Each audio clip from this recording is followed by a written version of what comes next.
So here's another example. The rotor shown has unbalanced masses as follows, with its dimensions in millimeters. So M1 is 2 kilograms, M2 is 3 kilograms, M3 is 2 kilograms. The radius here is 75 millimeters. That's 75 millimeters. That's 50 millimeters. That angle is 60. That's 150. That's 270.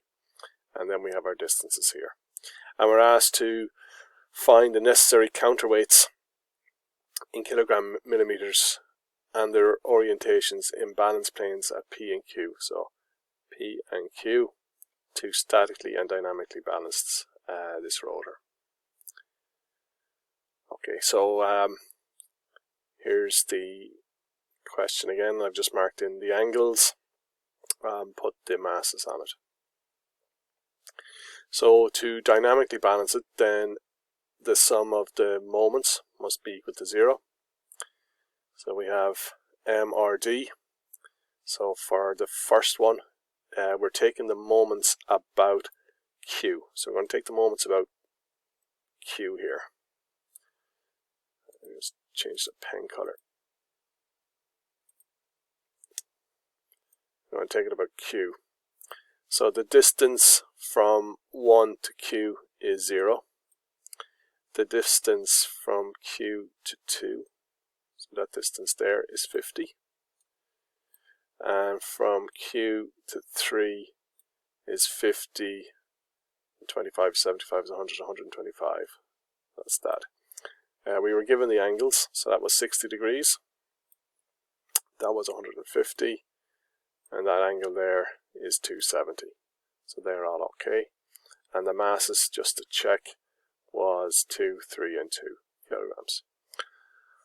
Okay, so MRD cosine theta is 0, MRD sine theta is 0, and then I've just replicated that down for the other masses.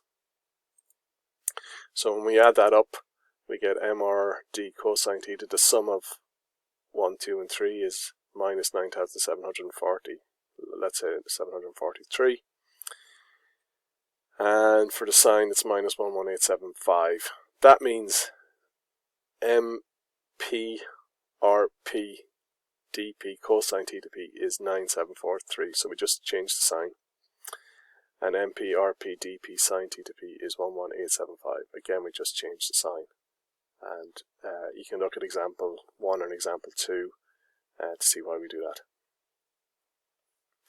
Okay, so there are two positives. So the only place in the quadrant where the cosine of an angle and the sine of an angle is positive is in here.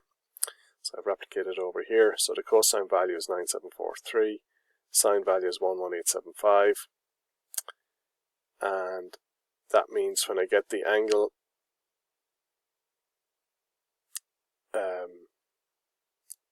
theta is the inverse tan of 11875 all over 9743, which is 50.6 degrees. And then to get that should be P. Let me just pause. So MP RP dP is the square root of both of these squared, and that's 15360. So if MP RP dP is 15360, MP RP is 15360 divided by dP, and the distance from here to there, that's dP, is 75, 1525. So that means MPRP is 205 kilogram millimeters. Okay, so it would be somewhere here, that angle there being 50 degrees, and the mass radius would be 205 kilogram millimeters. Okay, so we go to statically balance it then. So we're going to put a static balance here on the Q plane. So for static balance, it's just MR cosine theta and m r sine theta, these forces, they just, when we sum them up, they should equal to 0. So m was 2, the radius was 75, the angle was 60, so m r cosine theta is 75, m r sine theta is 130. I do that for each of the masses, plus the mass here now at P. Okay, so I have to include that. So the MR value at P was 205, we just calculate that, and the angle at P was 50.6 degrees. So that's the sum of the forces, and they must equal to 0. So then when I add in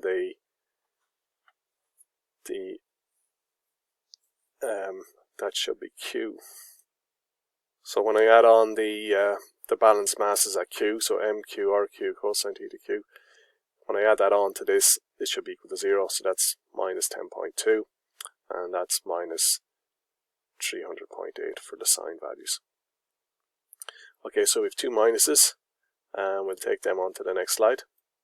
So here's our values from the previous slide, and they're both negative, so that means the mass must be in this quadrant.